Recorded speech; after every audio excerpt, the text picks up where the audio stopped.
Hello, it is the 1st of September 2023. I have some time this afternoon, so I'm still waiting on the bolt that I had to order online in order to finish attaching this end piece to the bumper where I left off the last time. So what I'm going to do today, to start with anyway, is pull this grill off and see if I can figure out some way to pull this section down, because when it got hit years ago, whenever that happened, it pushed this up, so it's not straight across like it should be. I don't know if I'm going to have any luck doing anything like that, but when you stand back and look at the right side compared to the left side, it's pretty obvious that it needs to come down. Looking underneath the fender and everything, it looks like it's just sheet metal, nothing that's attached to a fender as far as I can tell. So maybe I'll get lucky and be able to just pry it down or something. I don't know. I'm going to take the headlights out so I don't break them or anything, but I'll start by taking off the center section of that of this grill right here. We'll start with that. All right, I'm ready to pull this grill out. I think there were a total of 4 nuts to take loose, plus there's 3 bolts, 1, 2, 3, that hold this all on.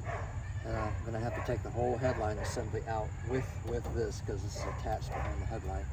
So theoretically, like the bumper, I'm just gonna pull this out. So let's see what happens when I pull on it. I don't know if the wiring is gonna keep it in place or what. Let's see what happens. So my idea of trying to figure out a way to pull this part down a little bit, now that I'm inside here a little bit, it looks like it is kind of attached to the fender itself. It's just the whole fender took a smack up here, which pushed it all up and everything. It looks like I'm not going to be able to pull this down independently like I was kind of hoping I could. So since I'm not a body man, we'll let a body man worry about that in the future. Who knows how many years that'll be. Probably when I get around to getting another fender, maybe then it'll happen. So for now, I'm just going to replace the center grill like I had planned, and then just slap all this back together. The idea is just to get these spare parts on the car, and that way I can get rid of the broken stuff for metal recycling or whatever. Remember, I'm just doing what I can on this car until I can get a place where I can actually pull the engine and do all the mechanical work to get the car actually moving under its own power. So I'm just having fun right now doing the stuff I'm good at, working on the body, the electric stuff, all those kinds of things. So I'll continue with the center grill replacement right now. My car decided it knew better what to do, so it released the plugs for me just by gravity. So I guess this is easier to work with anyway. So I've already taken the nuts off of there. I've lubricated these up with some WD-40 on both sides, let them sit for a minute. And while I was waiting for that, the post person came, nice young lady, and she brought me a little present, something I had bought on eBay. I kind of scared her because I don't wear shoes, so she didn't hear me walk up behind her, but she was all right. Anyway, this was something I found on eBay. This will replace this broken one. You can see the shank here, and I showed that in another video. So now I have a nice replacement to go there. So now I don't have to worry about this door not being able to open it from the inside. So that'll take care of that. And now back to my grill. So here's an illustration of what happens when these things are left outdoors, or they're from a car that was not as nice as mine in terms of rust and whatnot. On my car, the original studs all stayed in place on both sides like they were supposed to, and just the nuts came off. But on a replacement part, the nuts kind of welded themselves to the studs, so when I tried to undo them, the whole stud came out. And they're pretty solid on there. So instead of trying to screw these in and tighten them down like I just tried, these won't budge, and I don't want to break anything. I'm just going to use 2 nuts jammed together and unscrew these studs and use them over here on my replacement, and use the nuts that came with those. I think that'll be a lot safer and a lot cleaner.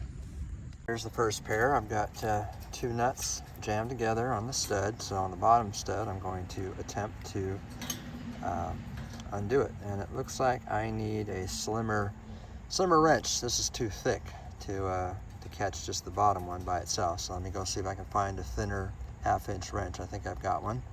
Okay, I found a thinner wrench. It's actually a 13 millimeter, but that's pretty close to 1/2 inch. And you can see the stud turning with it. It's a little bit laborious, takes time, but it'll do the trick. And then I'll repeat the process, putting it in this one over here. Okay, the next step is complete.